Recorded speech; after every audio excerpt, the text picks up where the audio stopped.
Assalamualaikum warahmatullahi wabarakatuh. Terima kasih Bapak-Bapak dan Ibu-Ibu yang sudah hadir dalam kegiatan disinseminasi penerapan disiplin positif dan segitiga restitusi dalam pembentukan budaya positif di sekolah. Perkenalkan, saya Vera Dwitia, calon guru penggerak Angkatan 10 Kota Palembang. Sebelum kita masuk ke dalam penerapan disiplin positif dan segitiga restitusi dalam pembentukan budaya positif di sekolah, marilah kita menyaksikan video berikut ini.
Baik, Bapak dan Ibu sekalian, itu tadi profil singkat mengenai SMA Negeri 17 Palembang. Nah, baiklah, materi yang akan kita bahas pada hari ini ada 6. Yang pertama, perubahan paradigma belajar. Yang kedua, disiplin positif. Yang ketiga, nilai-nilai kebajikan. Keempat, kebutuhan dasar manusia. Yang kelima, motivasi perilaku manusia. Yang keenam, posisi kontrol guru. Yang ketujuh, keyakinan kelas. Dan terakhir, segitiga restitusi. Baiklah Bapak dan Ibu, karena materi yang akan kita bahas lumayan banyak, tapi kita sepakati dulu bahwa kita akan mengadakan diskusi itu di akhir materi. Jadi silahkan apabila ada pertanyaan atau ada yang ingin kita bahas, Bapak dan Ibu bisa menuliskannya dulu di kolom komentar atau di kolom chat di Zoom meeting hari ini. Oke, baiklah, kita akan masuk ke materi yang pertama mengenai perubahan paradigma belajar. Baik, Bapak dan Ibu, perhatikan ini. Coba Bapak dan Ibu buka dan tutup tangan Bapak dan Ibu. Sudah dicoba. Sekarang coba Bapak dan Ibu buka dan tutup kepala tangan teman di samping Bapak dan Ibu, jika ada teman di samping, atau siapa yang ada di samping Bapak dan Ibu. Coba Bapak dan Ibu minta teman Bapak dan Ibu untuk mengepalkan tangan, kemudian cobalah untuk membuka kepalan tangan teman Bapak dan Ibu dengan berbagai cara. Oke, kira-kira apa yang terjadi? Ya, silakan bagaimana Ibu Susi? Oh, susah sekali ya untuk membuka kepalan tangannya teman Bapak dan Ibu. Oke, kalau dari Bu Ria, kenapa? Silakan. Oke, ya, jadi gampang ya membukanya. Nah, kenapa ya kok bisa ada yang gampang, bisa ada yang sulit untuk membuka kepalan tangan Bapak dan teman Bapak dan Ibu? Oke, baiklah. Nanti kita akan menjawab pertanyaannya. Sekarang kita lihat di sini.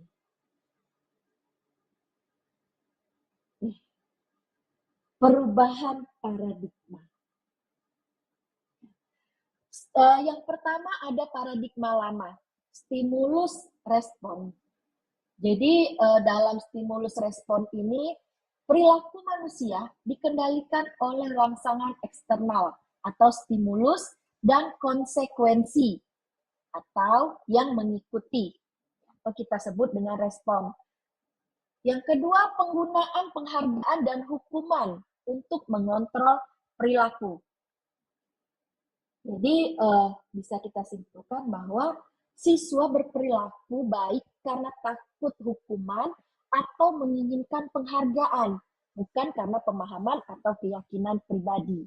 Nah, kemudian ada berubah ke arah paradigma yang baru, yaitu teori kontrol. Nah, kalau dalam teori kontrol ini, perilaku manusia didorong oleh kebutuhan internal dan kontrol diri sendiri. Semua perilaku memiliki tujuan dan hanya individu yang bisa mengendalikan tindakannya sendiri. Yang kedua, mengembangkan kontrol diri dan motivasi intrinsik, fokus pada pemahaman dan penghargaan terhadap nilai-nilai kebajikan. Nah, di sini murid berperilaku baik karena mereka memahami dan menghargai nilai-nilai yang mendasari aturan sehingga mereka termotivasi secara intrinsik untuk berperilaku positif. Oke, sekarang kita lihat di sini ada miskonsepsi tentang ilusi kontrol. Jadi yang pertama, guru mengontrol murid. Nah, di sini guru tidak benar-benar bisa memaksa murid untuk melakukan sesuatu jika murid tersebut memilih untuk tidak melakukannya. Nah, memang terlihat seperti guru mengontrol perilaku murid, tetapi sebenarnya muridlah yang memilih untuk dikontrol oleh guru. Jadi sama seperti kepalan tangan tadi, sebenarnya teman Bapak dan Ibu itu, jika dia ingin mempermudah, maka dia akan dengan cepat membukakannya saja tangannya. Jadi bukan karena kita memaksakannya. Ya, baik, sampai sini nyambung ya sama yang tadi. Oke. Yang kedua, penguatan positif, efektif, dan bermanfaat. Jadi di sini penguatan positif ini seperti pujian atau hadiah. Jadi pujian dan hadiah itu usaha, salah satu usaha untuk mendorong murid agar mengulangi perilaku tertentu yang bisa membuat mereka sadar dan akhirnya menolak bujukan kita. Jadi lama-kelamaan mereka akan bergantung terhadap pendapat Bapak dan Ibu guru. Nah, jadi contohnya gini, jika murid selalu diberi hadiah setiap kali berperilaku baik, maka kemungkinan mereka akan berperilaku baik hanya untuk mendapatkan hadiah, bukan untuk memahami pentingnya perilaku tersebut. Oke, yang ketiga, kritik menguatkan karakter. Nah, di sini maksudnya menggunakan kritik dan rasa bersalah untuk mengontrol murid. supaya murid merasakan atau ini bisa menyebabkan murid merasa buruk tentang perilaku yang sudah mereka lakukan. Nah, tetapi hal ini dapat menciptakan dialog diri yang negatif, Bapak Ibu ya. Jadi bisa kita itu guru bahkan bisa merusak identitas murid. Jadi jika seorang guru terus-menerusan mengkritik murid karena kesalahan kecil, ya kemungkinan murid tersebut akan kehilangan kepercayaan diri dan menjadi merasa tidak berharga. Oke, yang keempat, ada orang dewasa memiliki hak untuk memaksa. Jadi di sini banyak orang dewasa merasa bertanggung jawab untuk membuat murid-murid melakukan hal-hal tertentu. Ya, tidak hanya di sekolah, Bapak Ibu ya, mungkin yang sudah berkeluarga, yang sudah memiliki anak, mungkin kita juga sebagai orang tua merasa bertanggung jawab dan berhak untuk menentukan atau memaksa anak kita untuk melakukan sesuatu. Nah, tetapi di sini ya, walaupun memang ada nih sebuah kemajuan, tapi ingat Bapak dan Ibu, ini hanya untuk jangka pendek. Perilaku memaksa tidak bisa berlaku untuk untuk jangka panjang. Jadi jika guru selalu memaksa murid untuk belajar dengan ancaman hukuman, ya, mungkin murid akan belajar hanya karena takut. Jadi bukan karena mereka memahami atau menikmati proses belajar tersebut. Nah, jadi sampai sini kita sudah membahas mengenai miskonsepsi mengenai ilusi kontrol. Oke.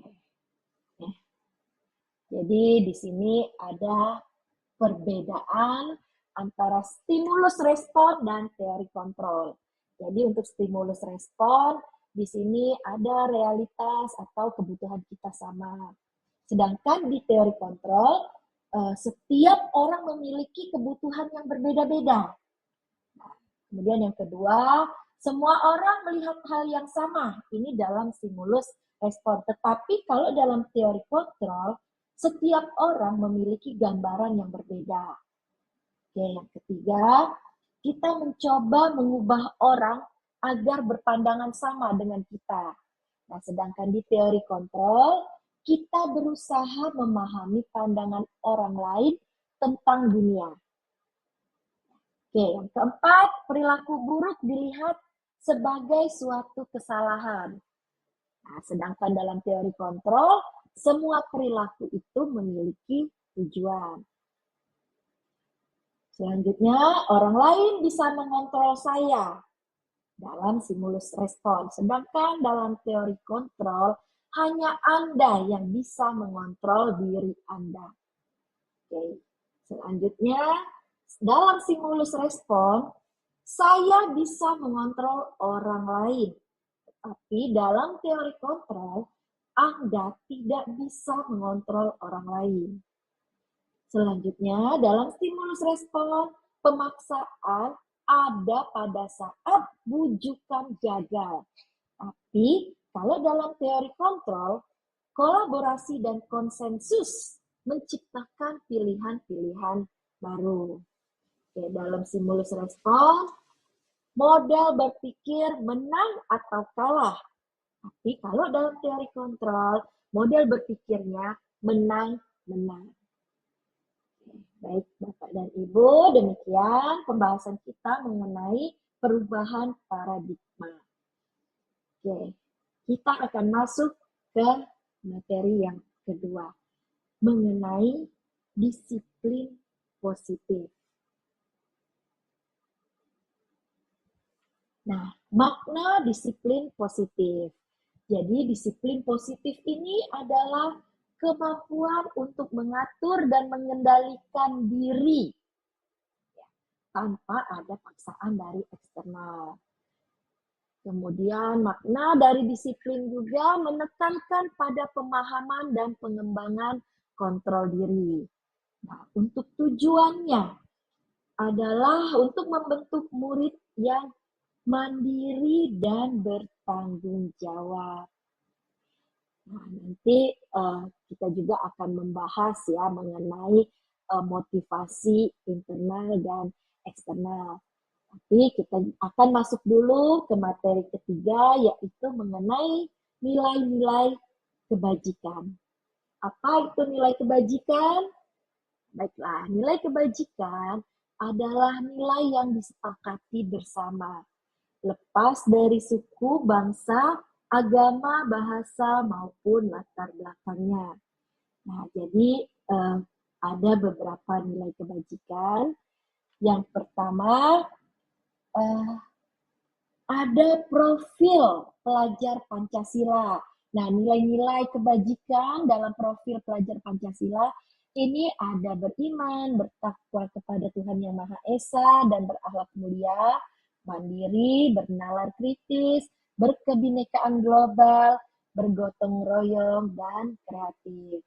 Kemudian ada berdasarkan IB Primary Years Program atau PYP.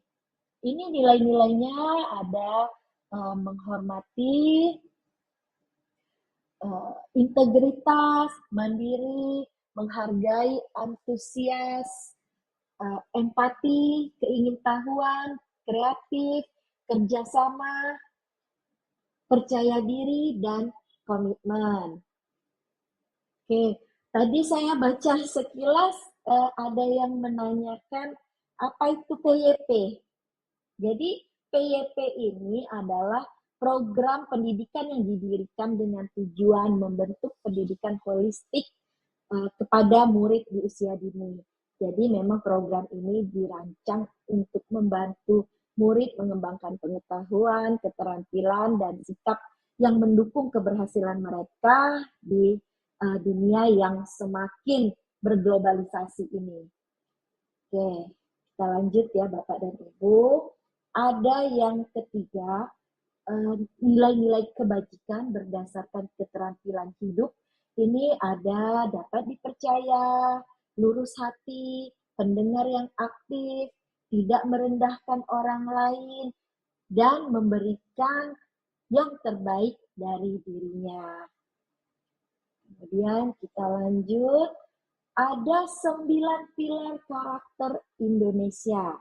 Nah, di sini ada cinta Tuhan dan segenap ciptaannya, kemandirian dan tanggung jawab, kejujuran atau amanah, diplomatis, hormat dan santun, dermawan, suka menolong, dan gotong royong, percaya diri, kreatif, dan pekerja keras, kepemimpinan dan berkeadilan, kebijakan dan rendah hati, toleransi, kedamaian, dan kesatuan. Nah, kemudian ada berdasarkan The Seven Essential Virtues. Ini ada nilai empati, suara hati, kontrol diri, rasa hormat, kebaikan, toleransi, keadilan. Nah, kemudian ada berdasarkan Virtus Project atau proyek nilai-nilai kebajikan. Oke, di sini ada nilai peduli, rajin, integritas, rasa hormat, keterus-terangan, keberanian, kebahagiaan, tanggung jawab, kebersihan, dan lain-lain yang bisa kita baca di sini. Nanti nilai-nilai ini akan kita gunakan dalam membentuk sebuah keyakinan kelas. Oke, tapi kita akan lanjut dulu ke materi kita yang keempat, yaitu kebutuhan dasar manusia. Nah, Bapak dan Ibu, ada 5 kebutuhan dasar manusia. Yang pertama, ada kebutuhan hidup. Kebutuhan hidup ini kebutuhan fisik dasar seperti makan, air, tempat tinggal, dan keamanan. Nah, dampak jika kita tidak memperoleh kebutuhan ini adalah ketidakpastian dan tingkat stres yang tinggi. Kemudian ada yang kedua, kebutuhan mengenai kasih sayang dan rasa diterima. Nah, kebutuhan ini memiliki hubungan yang kuat dan dekat dengan orang lain, baik itu keluarga, teman, atau komunitas. Untuk dampaknya, jika kebutuhan rasa kasih sayang dan rasa diterima ini jika tidak terpenuhi adalah perasaan kesepian, isolasi, dan rendahnya harga diri. Yang ketiga, ada kebutuhan kekuasaan. Kebutuhan ini adalah kebutuhan untuk merasa kompeten, memiliki kontrol, dan meraih prestasi. Nah, jika kebutuhan ini tidak terpenuhi, maka dampak yang ada adalah rasa tidak berdaya, rendah diri, dan kurang motivasi. Yang keempat, ada kebutuhan akan kebebasan. Jadi kebutuhan untuk memiliki otonomi dan kebebasan dalam membuat pilihan dan mengambil keputusan. Nah, untuk dampaknya, jika tidak terpenuhi kebutuhan ini, maka akan menimbulkan rasa terjebak, frustasi, dan kurang kreatif. Kemudian yang kelima, ada kebutuhan akan kesenangan, yaitu kebutuhan untuk menikmati hidup dan mengalami kebahagiaan.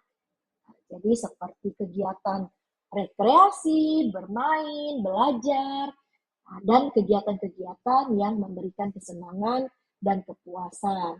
Nah, dampak jika tidak terpenuhi kebutuhan ini, maka akan timbul rasa bosan, apatis, dan stres. Oke, yang selanjutnya ini mengenai peran guru dalam memenuhi kebutuhan dasar murid. Nah, untuk yang pertama, kebutuhan akan kelangsungan hidup. Jadi, tugas guru itu menciptakan ruang kelas yang aman, bebas dari ancaman fisik, kemudian kita juga memberikan lingkungan yang sehat dan bersih, terutama ya Bapak Ibu ini juga penting ya bahwa di setiap sekolah itu pastikan bahwa murid itu mendapatkan air bersih dan lingkungan yang nyaman. Nah, yang kedua ada rasa kasih sayang dan rasa diterima. Jadi guru dapat memenuhi kebutuhan murid ini dengan menciptakan hubungan yang positif, kerjasama dan kolaborasi antara guru dan murid. Kemudian guru juga dapat memberikan dukungan-dukungan sosial terhadap murid. Kemudian kebutuhan akan kekuasaan. Nah, yang dapat diberikan guru yaitu pengakuan dan penghargaan, memberikan tanggung jawab, kemudian memberdayakan murid. Kemudian ada kebutuhan kebebasan. Nah, guru dapat memberikan kepada murid itu pilihan atau murid dapat memilih sesuatu yang kita tawarkan. Kemudian guru juga mendukung kreativitas dan ekspresi murid. Kemudian guru juga dapat atau harus ya ini fleksibel selama proses pembelajaran. Oke, yang kelima, yang terakhir ini ada kebutuhan akan kesenangan. Nah, yang dapat dilakukan guru untuk memenuhi kebutuhan murid ini adalah dengan menciptakan pembelajaran yang menyenangkan, kemudian kegiatan rekreasi, kemudian pembelajaran berbasis minat. Oke, Bapak dan Ibu, kita lanjut untuk materi yang kelima mengenai motivasi perilaku manusia. Nah, perilaku manusia itu terdorong atau termotivasi terbagi atas dua hal, yaitu motivasi ekstrinsik dan motivasi intrinsik. Kalau motivasi ekstrinsik ini ya motivasi yang didapat dari luar. Jadi contohnya seperti untuk mendapatkan imbalan atau penghargaan, ataupun untuk menghindari hukuman dan ketidaknyamanan. Sedangkan motivasi intrinsik, ini motivasi dari dalam yang disadari ya, oleh seseorang untuk menjadi apa yang mereka inginkan, menghargai diri sendiri dengan nilai-nilai yang mereka percaya. Oke, kita lanjut di materi yang keenam mengenai posisi kontrol guru. Jadi ada 5 posisi kontrol guru. Yang pertama sebagai penghukum. Ya, jadi contoh kalimat yang biasa digunakan seperti ini. Kalau kamu tidak menghentikan perilaku ini sekarang juga, kamu akan dihukum dan tidak diizinkan ikut kegiatan bermain selama seminggu. Nah, berarti di sini ada hukumannya. Oke, kemudian yang kedua, posisi pembuat rasa bersalah. Contoh kalimat yang digunakan oleh seorang guru itu seperti ini. Ibu sangat kecewa sekali dengan kamu. Bagaimana kamu bisa melakukan hal seperti ini? Bayangkan bagaimana perasaan orang tua kamu jika mereka tahu. Ya, jadi seorang guru itu menciptakan rasa bersalah kepada si murid. Nah, posisi yang ketiga, sebagai teman. Nah, guru mungkin menggunakan kalimat seperti ini. Ayo, bantu ibu kali ini ya. Ibu tahu kamu bisa lebih baik. Kita bisa sama-sama menyelesaikan ini tanpa masalah. Yaitu yang biasa kalimat kurang lebih yang akan keluar jika guru menempatkan dirinya sebagai kontrol teman. Oke. Yang keempat, ada posisi kontrol namanya pemantau. Kalimat yang biasa disampaikan seperti ini. Apakah kamu tahu apa peraturan di kelas ini? Kamu terlambat lagi hari ini. Konsekuensinya, kamu harus mengerjakan tugas tambahan selama jam istirahat. Ya. Nah, untuk lebih memahami penerapan posisi kontrol ini seperti ini. Ya. Sebagai penghukum ini biasanya ekspresi gurunya itu jarinya menunjuk, matanya melotot, nada suaranya tinggi. Ya. Contoh kalimatnya, copot sepatumu sekarang, silakan belajar tanpa sepatu seharian. Hormat pada bendera selama 1 jam. Jadi di sini bisa dilihat bahwa penuh emosi di dalam posisi kontrol sebagai penghukum. Kemudian sebagai pembuat rasa bersalah. Nah, di sini biasanya seorang guru ini akan mempergunakan nada bicara yang halus, posisi tubuhnya biasanya merapat kepada murid, dan gurunya akan menampilkan ekspresi yang lesu, lemas, sedih, seperti itu. Nah, kalimat yang digunakannya biasanya seperti ini. Kamu kenapa ya? Senang sekali mengecewakan ibu. Ibu kecewa sekali. Atau, berapa kali Bapak harus memberitahu kamu? Ini yang biasa digunakan jika guru menempatkan posisinya sebagai pembuat rasa bersalah. Kemudian ada posisi guru sebagai pemantau. Biasanya nada suaranya datar, bahasa tubuhnya formal. Contohnya, kamu kenapa ya? Senang sekali membuat ibu kecewa. Ibu benar-benar kecewa sekali. Atau, sudah berapa kali kamu harus diberitahu ya? Oke, kita lanjut. Posisi sebagai teman. Biasanya ini suaranya ramah, matanya senyum jenaka. Ya. contoh kalimatnya. Kemarin kamu kan sudah janji ke ibu, bukan? Oh, kok sekarang datang terlambat lagi? Ya sudahlah, tidak apa-apa. Duduk dulu sana ya, nanti ibu bantu. Oke, lanjut. Posisi kontrol yang kelima ada sebagai manajer. Biasanya nadanya tulus, bahasa tubuhnya tidak kaku. Contohnya, apa kamu tahu apa kesalahanmu? Dan kira-kira bagaimana cara kamu untuk memperbaiki ini? Atau bisa juga guru itu menggunakan kalimat, ayo apa yang kita yakini. Baiklah Bapak dan Ibu, itu tadi ada 5 posisi kontrol seorang guru. Nah, untuk lebih memahaminya bagaimana jika kita mencoba ya. Coba silakan Bapak dan Ibu tebak ya, kira-kira posisi kontrol apakah aku jika si guru menggunakan kalimat saya kecewa sekali dengan kamu.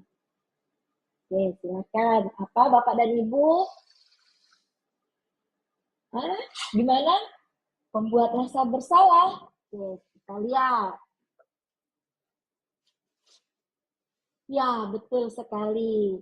Jadi ini yang biasa diucapkan oleh seorang guru jika menempatkan dirinya sebagai pembuat rasa bersalah. Lagi ya. Posisi kontrol apakah aku? Jika gurunya mengucapkan kalimat seperti ini. Terlambat lagi, pasti terlambat lagi, selalu datang terlambat. Kapan bisa datang tepat waktu? Kira-kira sebagai apa Bapak dan Ibu? Iya, betul sekali ya, sebagai penghukum. Oke, lanjut. Nih, posisi kontrol apakah aku? Apa rencanamu untuk menyelesaikan masalah ini? Ayo, apa? Bagaimana? Teman? Oke, kita lihat. Oh, ternyata sebagai manajer. Jadi, sebenarnya di sini bisa dilihat ya, bahwa guru itu menawarkan silakan si murid untuk memberikan solusi. Nah, itu yang biasa dilakukan jika guru menempatkan dirinya sebagai seorang manajer. Nih, coba lagi. Posisi kontrol apakah aku jika gurunya mengucapkan kalimat, wah kalau kamu belum bisa mengerjakannya, tidak apa-apa. Nanti ibu akan bantu kamu. Iya, betul sekali Bapak dan Ibu. Ini posisi sebagai teman. Ya. Nih, satu lagi. Jika gurunya mengucapkan atau menggunakan kalimat seperti ini, kamu tidak akan mendapatkan nilai jika tidak mengerjakan tugas. Manajer sebagai pemantau. Biasanya memang sebagai pemantau ini dia akan memberikan konsekuensi. Ya, dia akan mengingatkan apa yang resiko-resiko ataupun konsekuensi jika melanggar sebuah aturan. Baiklah, supaya lebih memahami mengenai posisi kontrol ini, saya akan memberikan sebuah video. Silakan kita simak bersama-sama.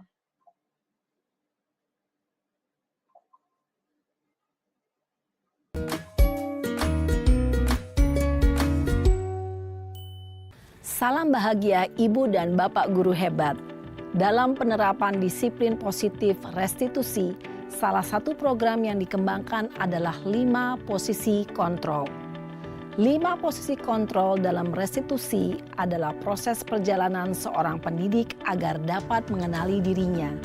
Pada video kali ini, kita akan membahas tentang 5 posisi kontrol yang dikembangkan oleh Diane Gosson dan contoh penerapannya.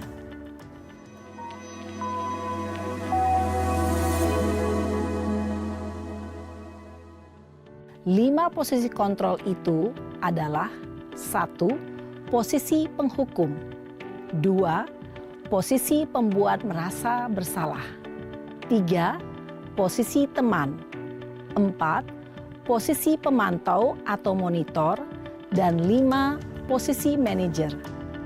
Untuk lebih memahami kelima posisi tersebut, mari kita saksikan kasus Naren yang terlambat hadir 20 menit di sekolah dan melihat bagaimana kelima posisi kontrol dalam menghadapi masalah tersebut.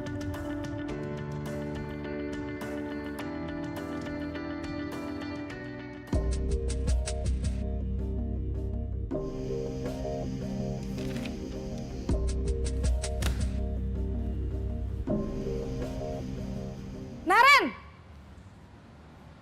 Sini kamu! Selamat pagi, Bu. Selalu terlambat. Kamu deh, pasti terlambat. Maaf, Bu. Saya... Apa? Apa coba? Alasan kamu apa lagi? Kapan sih kamu tidak terlambat? Malas sekali ya kamu jadi anak. Saya... Dasar pemalas. Gak kapok-kapok sih kamu. Sudah berapa kali terlambat? Sana, kamu keliling lapangan basket 2 kali. Kenapa saya harus keliling lapangan basket, Bu? Kenapa? Kamu mau lawan ibu? Berani-beraninya jawab. Sudah terlambat, masih berani jawab pula. Sekarang, keliling lapangan basket 5 kali sekalian. Biar kapok. Cepat. Pergi sana ke lapangan basket. Posisi penghukum biasanya berbicara dengan nada tinggi, menghardik, menunjuk-nunjuk, menyakiti, dan menyindir. Hukuman bisa berupa fisik maupun psikis. Ibu dan bapak guru hebat. Dampak yang terjadi pada murid ketika guru berada pada posisi penghukum adalah murid cenderung akan memberontak, bahkan menyimpan dendam.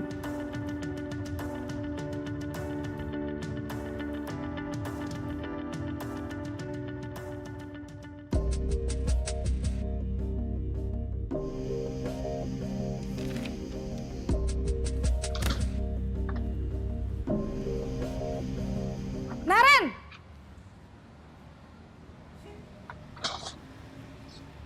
Selamat pagi, Bu. Naren. Kamu kenapa terlambat lagi, Nak? Ya Tuhan, Naren. Kamu senang ya bikin ibu susah ya? Kalau kamu terlambat lagi, nanti ibu yang ditegur bapak kepala sekolah, Nak. Disangka ibu tidak bisa membina kamu. Duh, gimana ini? Maaf, Bu. Duh, Gusti Naren. Kamu suka ya kalau ibu ditegur bapak kepala sekolah?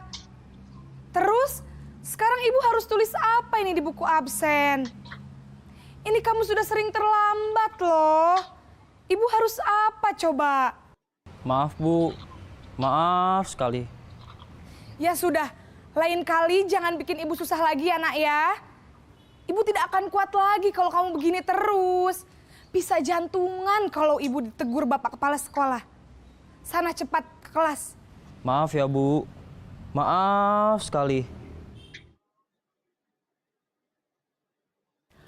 Posisi pembuat rasa bersalah berbicara dengan nada tenang, cenderung lembut.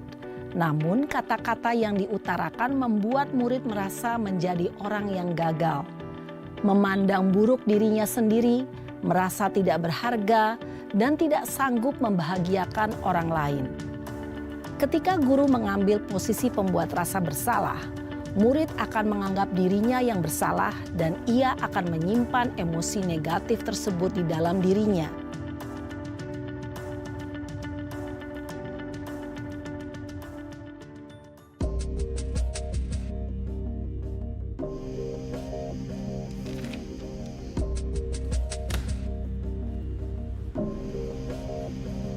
Naren!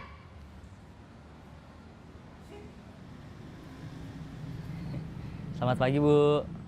Wah, sudah jam berapa ini, Nak? Terlambat lagi ya, sayang. Iya, Bu.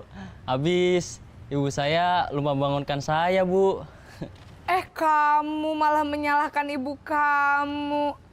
Kamu bukannya anak yang larinya paling kenceng. Kok terlambat sih? Iya Bu, saya memang terlambat bangun tadi. Jadi biarpun saya lari kencang, tetap gak kekejar Bu. Ya sudah sana, nanti lain kali larinya lebih kenceng lagi ya. Biar gak terlambat lagi. Bikin seneng ibu, demi ibu. Bisa kan?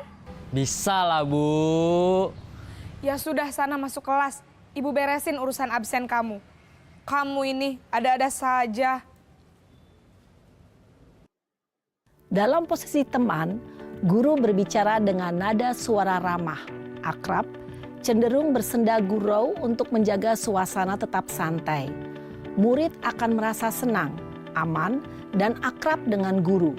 Identitas yang tercipta adalah identitas sukses atau berhasil. Namun, perlu diingat, karena ini masih dorongan eksternal, maka ada faktor ketergantungan dari murid kepada orang tertentu. Di sini, guru absennya, sehingga di lain waktu, murid bisa berperilaku baik, namun hanya kepada orang-orang tertentu saja.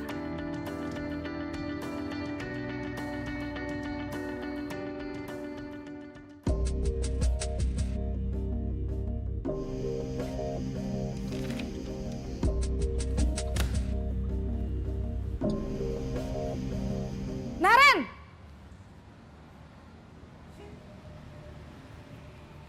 Selamat pagi Bu. Naren, apa peraturan sekolah kita tentang jam berapa kita harus masuk sekolah, nak? Kita harus di sekolah jam 7 Bu. Iya betul, sekarang sudah jam 7.20. Naren sudah tahu konsekuensinya jika terlambat hadir. Paham Bu, saya harus tinggal kelas pas jam istirahat selama 20 menit. Iya benar, konsekuensinya demikian. Jadi nanti jam 9.30 pas istirahat, kamu harus tinggal di kelas, kerjakan tugas tambahan untuk ketertinggalan kamu, ya? Baik Bu. Posisi pemantau mengandalkan penghitungan atau data untuk mengontrol murid. Guru mengarahkan murid berdasarkan peraturan dan konsekuensi. Seorang pemantau menunjukkan bahasa tubuh dan ekspresi wajah yang datar dan cenderung formal.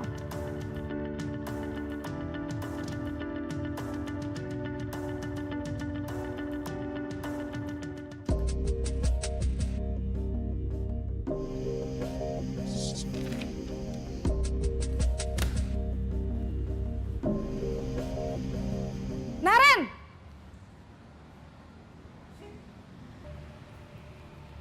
Selamat pagi Bu. Selamat pagi, Naren. Maaf Bu, saya terlambat. Iya, sekolah masuknya jam 7, sekarang sudah jam 7.20. Jadi sekarang bagaimana ini, Naren? Maaf Bu, saya lupa setel alarm saya semalam. Baiklah, menurut kamu, keyakinan sekolah yang mana yang perlu kamu tingkatkan? Menghargai diri sendiri dan orang lain mungkin ya Bu. Setuju. Jadi, apakah Naren meyakini prinsip saling menghormati tersebut? Iya Bu, saya meyakininya. Apakah Naren bersedia memperbaiki masalah keterlambatan ini? Bersedia Bu. Bagaimana kamu akan perbaiki masalah keterlambatan ini? Saya akan coba untuk tidak lupa menyetel alarm saya Bu. Baik, kalau Naren lupa menyetel alarm di rumah, ada orang yang kira-kira bisa bantu mengingatkan tidak? Ada Bu, kakak saya, Kak Ema. Ada lagi selain Kak Ema? Selain Kak Ema, ada ibu saya. Baik, jadi yang mengingatkan Naren adalah Kak Ema dan ibu kamu ya? Kira-kira akan mulai setel alarm kapan nih, Naren? Setelah pulang sekolah, akan segera saya lakukan. Baik, jadi Naren akan setel alarm untuk bangun besok pagi dan akan diingatkan oleh kakak dan ibunda Naren ya. Ada lagi yang mungkin perlu dilakukan, Naren? Agar tidak terlambat bangun lagi. Tidak ada Bu. Baik, Naren. Terima kasih untuk kerjasama kamu. Sekarang kamu perlu kembali ke kelas untuk belajar. Baik Bu, terima kasih. Posisi manajer adalah posisi kontrol yang disarankan untuk membimbing murid memiliki sikap disiplin yang positif, yaitu murid yang mandiri, bertanggung jawab, dan dapat memecahkan masalah. Tujuan dari posisi ini adalah agar murid dapat berefleksi atas tindakannya. Guru akan dengan tulus memberikan pertanyaan-pertanyaan bermakna, sehingga membuat murid dapat belajar dari kesalahannya dan mencari sebuah solusi untuk menyelesaikannya. Ibu dan Bapak guru hebat, setelah mengamati adegan kelima posisi kontrol tadi, kira-kira posisi mana yang paling ideal? Posisi mana yang dapat menunjang motivasi intrinsik murid? Ya, tentu posisi manajer. Posisi ini memang posisi ideal yang ingin dituju setiap pendidik. Pada posisi inilah, guru dapat menerapkan disiplin positif yang berpihak pada murid, yang memerdekakan murid. Perjalanan seorang pendidik tentunya tidak mudah untuk sampai pada posisi seorang manajer. Namun, tujuan kita pasti, yaitu menciptakan murid-murid yang mandiri, merdeka, dan bertanggung jawab. Semoga penggambaran 5 posisi kontrol yang telah diperlihatkan ini dapat menjadi ajang refleksi bagi kita semua, agar dapat terus mengasah dan menerapkan disiplin positif yang memerdekakan murid. Mari terus berlatih dan bersemangat. Selamat menerapkan. Salam dan bahagia Ibu dan Bapak guru hebat.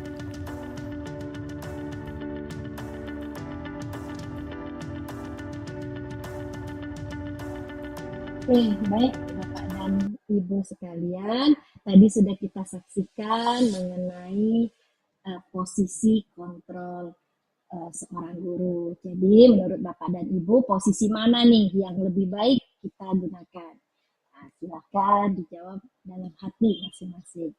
Oke, kita masuk ke materi kita yang ke-7, mengenai keyakinan kelas.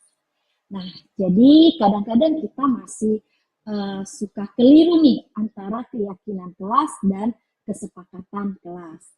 Kalau kesepakatan kelas ini berfokus pada aturan yang spesifik. Jadi isi dari kesepakatan kelas ini adalah aturan yang disepakati dan aturan, ini Bapak dan Ibu, aturan ya, kalimat aturan yang harus diikuti.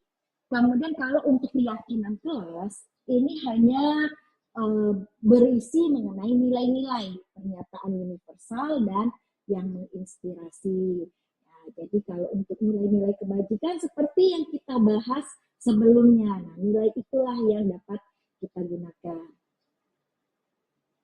Nah, untuk langkah-langkahnya dalam membuat sebuah keyakinan kelas. Yang pertama, berdiskusi memunculkan peraturan-peraturan yang perlu ditaati. Yang kedua, mengubah peraturan menjadi kalimat positif. Yang ketiga, peraturan-peraturan menjadi nilai, diubah menjadi nilai atau keyakinan. Kemudian yang keempat, berdiskusi mengenai gambaran perilaku yang mencerminkan keyakinan kelas. Yang kelima, berdiskusi mengenai peran seluruh warga kelas. Yang keenam, meninjau ulang keyakinan kelas dari waktu ke waktu. Nah, berikut akan saya berikan ketika saya mencoba membuat sebuah keyakinan kelas. Nah, ini ada dokumentasinya. Yang pertama, berdiskusi memunculkan peraturan-peraturan yang perlu ditaati warga kelas. Jadi di sini saya menggunakan Mentimeter. Jadi siswa mengisi kemudian akan tampil di dashboard Mentimeter ini yang seluruh kelas bisa membacanya. Jadi kita kumpulin semua peraturan-peraturan yang menurut mereka itu perlu ditaati.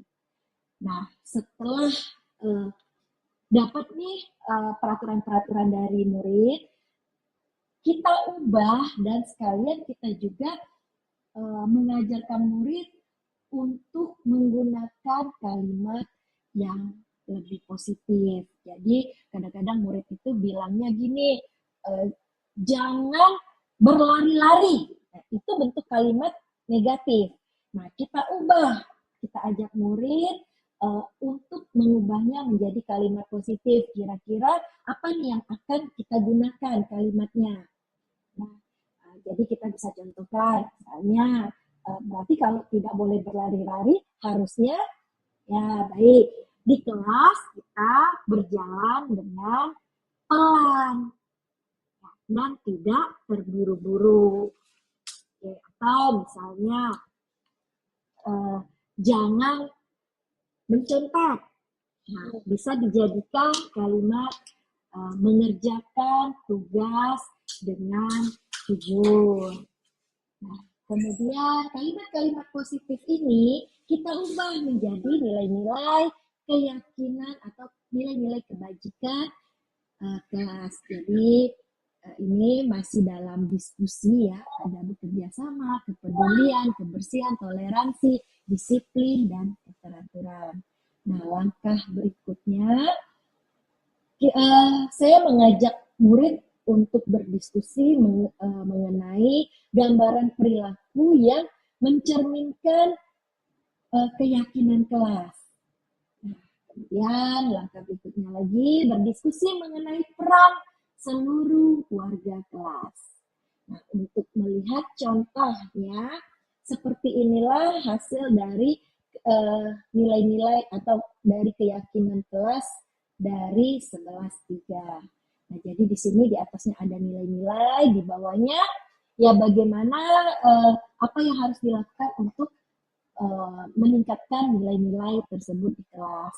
Nah, kesepakatan atau keyakinan ini ditinjau ulang. Jadi kalau saya setiap masuk per minggu itu akan selalu saya tawarkan atau saya ajak murid kira-kira ada atau tidak dari keyakinan ini yang perlu kita revisi. Nah, jika ada masukan dari murid, ya itu yang kemudian kita diskusikan dan kita masukkan lagi berdasarkan kesepakatan dari teman-teman sekelasnya. Demikian mengenai keyakinan kelas. Mudah-mudahan bisa juga diterapkan ya Bapak dan Ibu.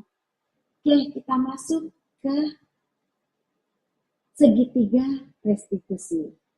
Apa itu segitiga restitusi? Jadi segitiga ada 3 tindakannya. Yang pertama, menstabilkan identitas. Jadi apabila murid itu melakukan kesalahan, ini dapat kita selesaikan dengan menggunakan segitiga restitusi. Nah, langkah yang pertama, kita stabilkan dulu identitasnya. Ya. Jadi bisa kita gunakan kalimat, berbuat salah adalah hal yang wajar. Semua orang bisa melakukan kesalahan. Nah, langkah yang kedua, validasi tindakan. Bisa kita gunakan juga kalimat seperti ini. Kamu pasti ada alasan melakukan hal tersebut. Yang kedua, Ibu paham mungkin kamu merasa bosan saat melempar kertas tadi. Oke, tahapan yang ketiga ada keyakinan, menanyakan keyakinan. Nah, kita bisa menggunakan kalimat, apakah tindakanmu sesuai dengan keyakinan kelas atau bagaimana kamu bisa memperbaiki kesalahan ini. Nah, menstabilkan identitas. Jadi tujuannya mengubah identitas anak yang gagal karena melakukan kesalahan menjadi orang yang sukses. Dari yang merasa sedih dan emosional agar mampu menggunakan fungsi rasionalnya. Nah, Bapak dan Ibu guru bisa menggunakan kalimat seperti ini. Berbuat salah itu wajar. Tidak ada manusia yang sempurna. Bapak atau Ibu juga pernah melakukan itu. Bapak atau Ibu tidak mau mencari siapa yang salah. Tapi Bapak Ibu guru ingin mencari solusi dari permasalahan ini. Oke, ini bisa juga kamu berhak merasa begitu. Nadia, Ibu tadi ngeliat Nadia di kelas lagi main HP. Iya betul? Ya nggak apa-apa, sebenarnya ini bukan masalah besar.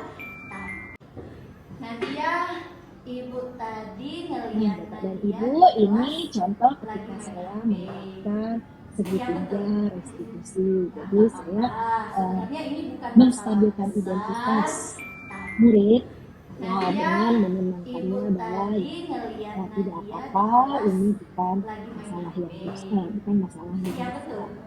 Dan kemudian langkah yang kedua, validasi tindakan yang salah.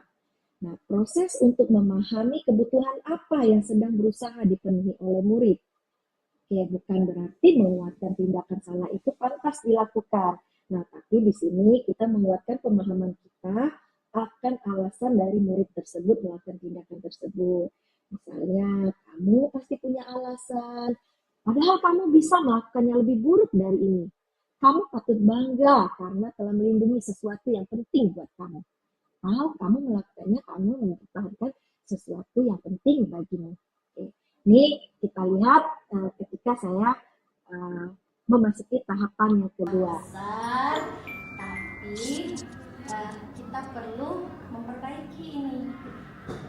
Boleh Ibu tahu kenapa Nadia main HP tadi? Oh, ada orang tuanya ngechat ya? Ibu paham bahwa kadang-kadang kita juga butuh. Oke, Bapak dan Ibu, ini validasi tindakan yang salah. Jadi saya menanyakan alasan kenapa Nadia memegang handphonenya Kita perlu pelajaran. memperbaiki ini. Dia sedang menghubungi atau dihubungi oleh orang tuanya. Nah, kemudian tahapan yang ketiga menanyakan keyakinan, yaitu proses di mana murid menghubungkan dirinya dengan nilai-nilai yang dipercayanya. Contohnya, apa keyakinan kelas kita, nilai apa yang kita sepakati, seperti apa gambar sebuah kelas yang ideal menurut kamu, atau kamu ingin menjadi seorang yang seperti apa. Nah, ini contoh tindakan yang saya lakukan. Tapi, Nadia ingat nggak apa kesepakatan kita mengenai penggunaan HP? Hanya boleh memakai HP kalau dibutuhkan saat pelajaran. Tapi Nadia ingat nggak apa kita sudah sepakat nih bahwa penggunaan HP sesuai kebutuhan. Nah, apa yang kita yakini, nilai apa nih yang kita yakini mengenai penggunaan HP? Lebih disiplin lagi menggunakan HP. Oke, baik Bapak dan Ibu. Nah, di sini saya menanyakan keyakinan bagaimana harusnya penggunaan sebuah handphone di kelas. Nah, tanpa disadari akhirnya si murid pun memberikan solusi dan memikirkan bagaimana penyelesaiannya yang kemudian inilah yang menjadi solusi dan semakin meyakini dia dan meningkatkan apa yang diyakininya. Oke, baik Bapak dan Ibu, demikianlah materi kita mengenai budaya positif. Oke, baiklah, saya akan mulai membahas mengenai diskusi kita hari ini yang saya bacakan dari kolom chat. Ya, yang pertama ada pertanyaan dari Ibu Lia yang bertanya mengapa penerapan disiplin positif penting dalam menciptakan budaya positif. Nah, jadi saya langsung jawab aja. Benar sekali Bu Lia bahwa disiplin positif itu sangat penting.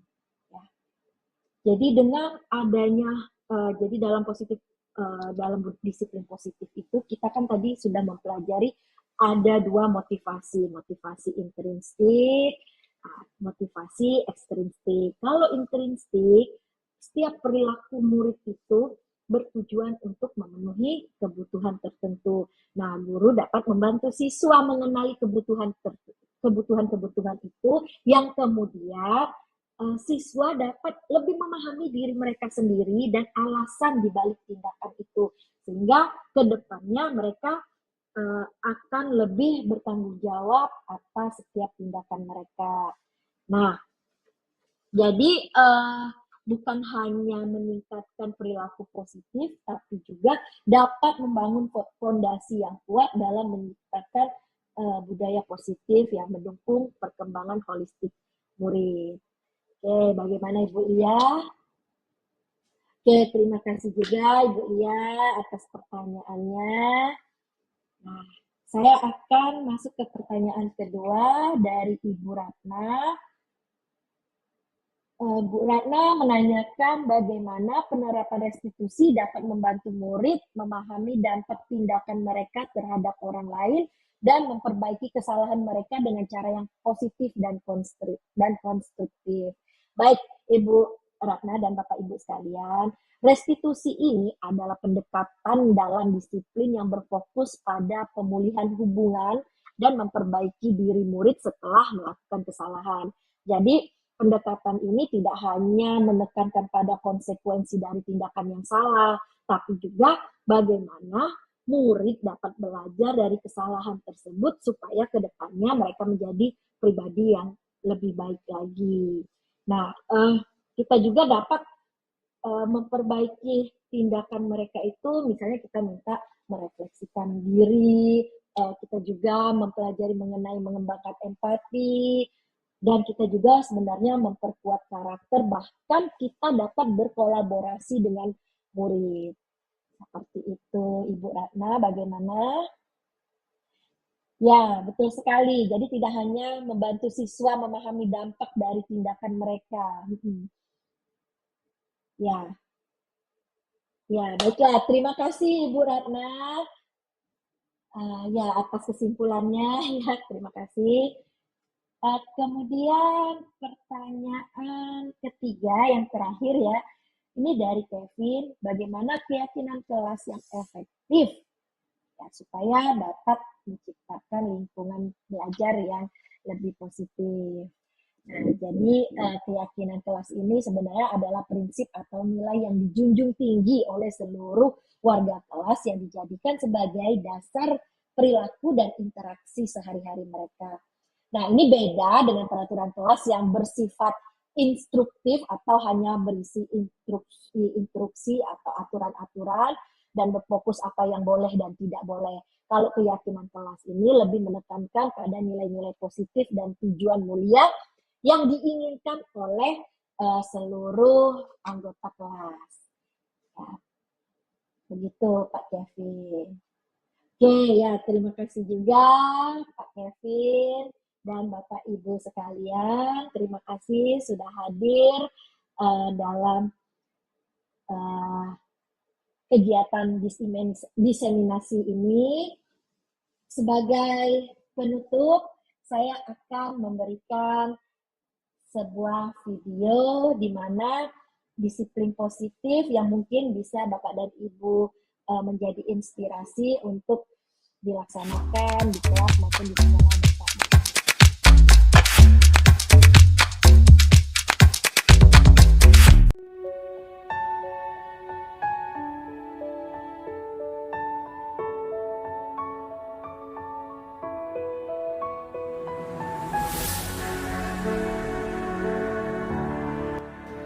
Di SMA Plus Negeri 17 Palembang, pelaksanaan disiplin positif menjadi landasan utama bagi pengembangan karakter peserta didik.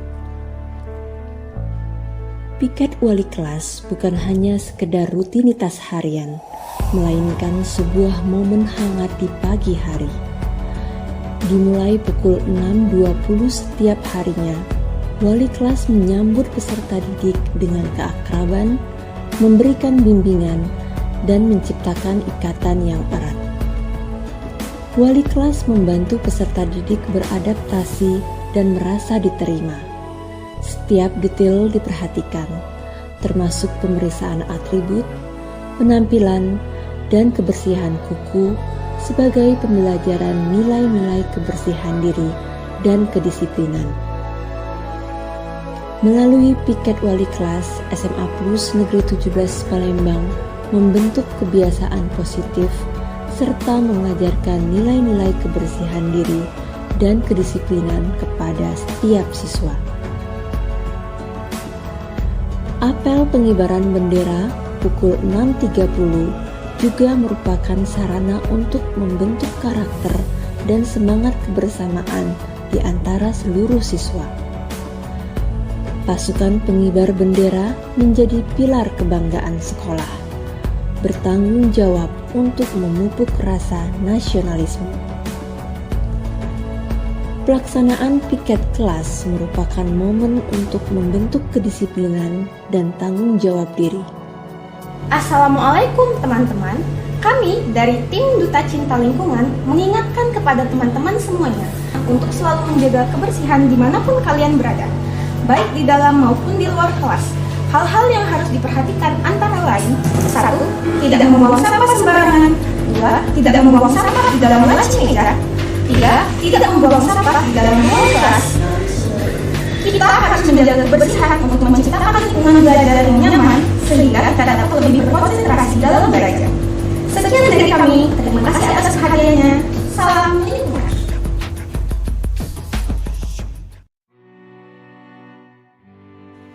Di SMA Plus Negeri 17 Palembang, piket kelas menjadi wahana untuk melatih siswa dalam kepemimpinan dan kolaborasi. Pelaksanaan piket kelas juga memberikan kesempatan bagi peserta didik untuk belajar tentang tanggung jawab, keadilan, dan saling menghormati. Melalui pelaksanaan piket kelas, karakter siswa dibentuk untuk menjadi pribadi yang bertanggung jawab terhadap diri sendiri dan lingkungannya. Melepas sepatu bukan hanya sekedar rutinitas, melainkan simbol dari komitmen kami terhadap kebersihan dan kenyamanan di dalam ruang kelas. Melepas sepatu di dalam kelas menciptakan suasana yang lebih santai dan terbuka. Peserta didik merasa bebas, nyaman, dan lebih fokus saat mereka belajar. Hal ini adalah langkah kecil yang membuktikan bahwa perubahan kecil dapat menciptakan dampak besar dalam pengalaman belajar. Selain itu, kebiasaan melepas sepatu juga mencerminkan nilai-nilai kebersihan diri dan rasa tanggung jawab terhadap lingkungan. Siswa kami belajar bahwa kebersihan bukan hanya tugas pihak sekolah, tetapi juga tanggung jawab bersama untuk menjaga lingkungan tempat mereka belajar. Pagi yang tenang di SMA Plus Negeri 17 Palembang tidak hanya diisi dengan sibuknya aktivitas sekolah, tetapi juga dengan momen ketenangan dan introspeksi melalui kegiatan literasi pagi. Peserta berkumpul untuk mengeksplorasi kekayaan spiritual dan kegiatan kerohanian. Selain pembacaan Al-Quran, kegiatan literasi pagi mencakup doa bersama, zikir, dan refleksi spiritual sesuai dengan agama dan kepercayaan yang dianut. Duta Cinta Lingkungan hadir untuk mengajak seluruh siswa menjalankan tanggung jawab terhadap bumi yang kita huni. Dalam semangat kebersamaan, pemilihan sampah dilaksanakan, membuktikan bahwa tindakan kecil seperti ini memiliki dampak besar terhadap kebersihan dan kelestarian lingkungan sekolah. Pemilihan sampah merupakan bentuk tanggung jawab bersama, memberikan contoh praktis dalam menjaga kebersihan dan memberdayakan upaya daur ulang. Duta Cinta Lingkungan menginspirasi perubahan positif melalui tindakan nyata. Dari momen spiritual hingga kepedulian terhadap lingkungan, SMA Plus Negeri 17 Palembang mengajarkan kepada peserta didik tentang nilai-nilai positif dan tanggung jawab yang lebih besar. Bersama-sama, mereka membentuk masa depan yang lebih baik melalui tindakan nyata dan disiplin positif.